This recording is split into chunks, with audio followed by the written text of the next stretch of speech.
Welcome to Myra Fairy Tales.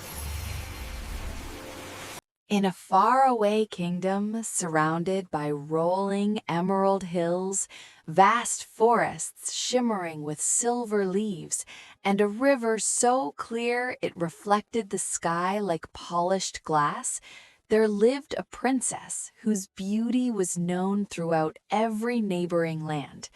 Her skin seemed to glow in the morning sun, and her hair flowed like strands of gold silk. Noblemen traveled from distant realms just to catch a glimpse of her as she passed through the palace gardens. But though she was breathtakingly beautiful, her heart had grown sharp, cold, and prideful. Her tongue was swift to wound, and her laughter, though melodic, was often used as a weapon.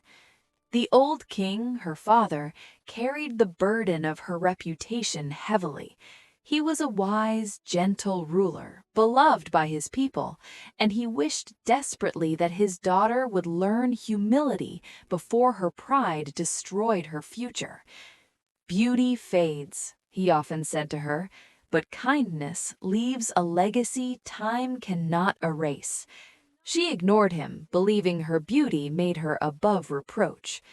When she came to marriageable age, the king arranged a grand festival, inviting princes, dukes, warriors, and noblemen from every land.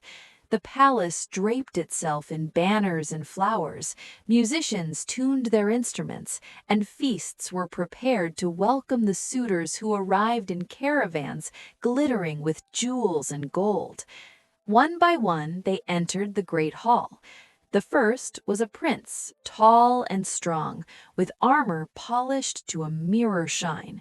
He bowed deeply and greeted her with sincerity, but she wrinkled her nose and whispered, "Look at the way he bends, like a rusty hinge." Several ladies gasped, but the princess only smirked. Next came a duke with a deep, resonant voice.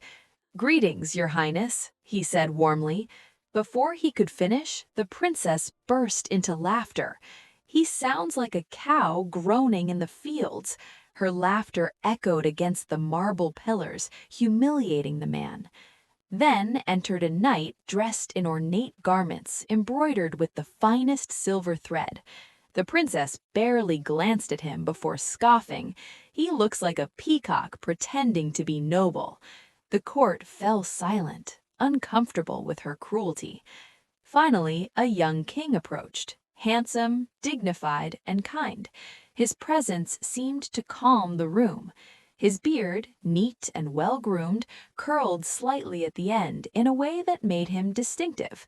Many ladies found it charming, but the princess burst into the loudest laughter yet. "I have never seen anything so ridiculous," she exclaimed. "His beard looks like a thrush's nest. Perhaps the birds will lay eggs in it. Let us name him King Thrushbeard." The hall froze. The young king's face changed only slightly, but a shadow passed through his eyes. Hurt, disappointment, and sadness. He bowed politely, turned away, and walked out with dignity. For the first time, the king, her father, felt truly ashamed of his daughter. When the last suitor left, humiliated, the king rose to his feet. His voice, usually warm and soft, rang through the hall like thunder. "I have tolerated your heartlessness long enough," he declared. "You mock honorable men as though they exist for your amusement.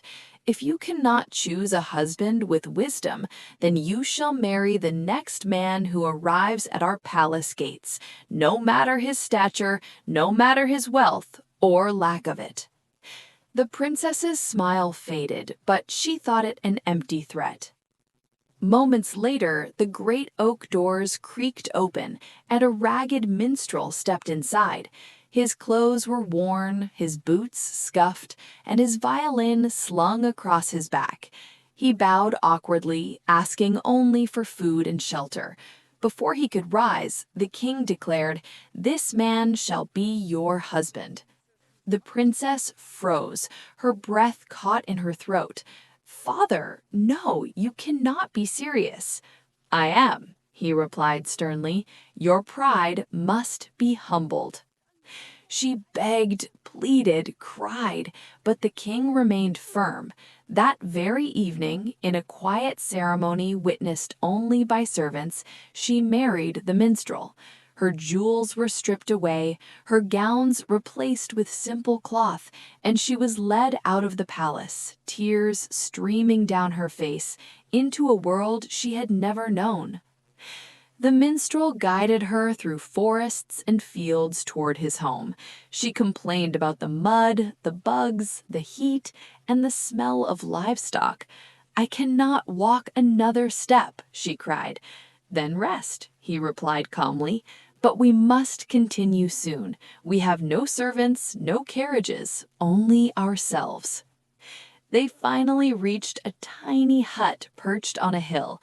The roof sagged, the windows cracked, and inside was only a wooden bench, a straw bed, and a hearth with barely enough coal for a small fire. The princess stared, horrified. This is your house?" "It is ours now," he said gently. The days that followed were the hardest she had ever endured. She tried sweeping the floor, but dust clouded the air. She attempted cooking, but burned every meal. She tried fetching water from the well, but spilled the bucket halfway home. Each failure brought more tears, more frustration, and more humility. The villagers, though kind, shook their heads and whispered, "The minstrel's wife knows nothing of real life." Eventually, the minstrel said, "We must earn money. You must learn a skill." He gave her baskets to sell, but she tripped and crushed them. He tried teaching her to weave, but the threads knotted into a hopeless tangle. He had her spin thread, but the spindle slipped from her fingers. Finally, when they were nearly starving, he brought her to the palace of the city's ruling king, the same man she once mocked as Thrushbeard. He arranged for her to work as a kitchen maid. The only proud princess now scrubbed pots, carried water, cleaned floors, and worked until her arms ached and her back stiffened.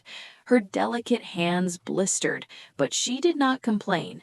She knew now how far she had fallen and how deeply she had wronged others. One evening, the palace prepared for a great banquet. The princess was ordered to deliver food to the hall. She stood in the corner, hidden behind the guests, as music filled the air and dancers twirled gracefully. She felt a pang of longing, remembering the life she had thrown away. As she stepped forward with a dish, she tripped, and the dish shattered. Laughter rippled through the hall. Her face burned with shame, and she fled toward the stairway. But a familiar voice called her name. It was King Thrushbeard. He approached slowly, gently, his eyes warm and full of understanding. "Do not be afraid," he said softly. "I know you." She bowed her head in despair. "I mocked you. I mocked everyone. I deserve every hardship I now endure." He took her trembling hands. "No, you deserve to learn, and you have." Then he revealed what she had never suspected, that he himself was the minstrel she had married. She gasped. "You, all this time?" "Yes," he said. "I disguised myself to teach you not through punishment, but through experience. I wanted you to understand the world beyond your pride." Tears spilled down her cheeks. "I am ashamed. I have been foolish and cruel." "But you have changed," he said. "You have worked hard, suffered, grown humble, and through this you have become the queen I always hoped you could be." He offered his hand. Slowly, trembling, she placed her hand in his. The hall grew silent as the once proud princess stood beside the king she once mocked, now humbled, wiser, and filled with gratitude. A new wedding celebration was arranged. this time with joy, sincerity, and laughter rather than ridicule. The kingdom rejoiced, for they saw how the princess had transformed into a gracious, compassionate woman. Together, King Thrushbeard and his queen ruled with fairness and humility. She understood the pain of humiliation and the value of kindness, and she used that knowledge to better the lives of her people. He loved her not for her beauty, but for the person she had become. And the princess, who once mocked every suitor and believed herself superior to all, now cherished the simple moments, sharing bread with villagers, comforting the poor, walking through gardens without vanity, and loving her husband for his wisdom and patience. She learned the greatest truth of all, that dignity is born not from pride, but from humility, compassion, and the courage to change. Their reign became one of the most beloved in history, remembered for justice, kindness, and the transformation of a once vain princess into a queen of extraordinary heart.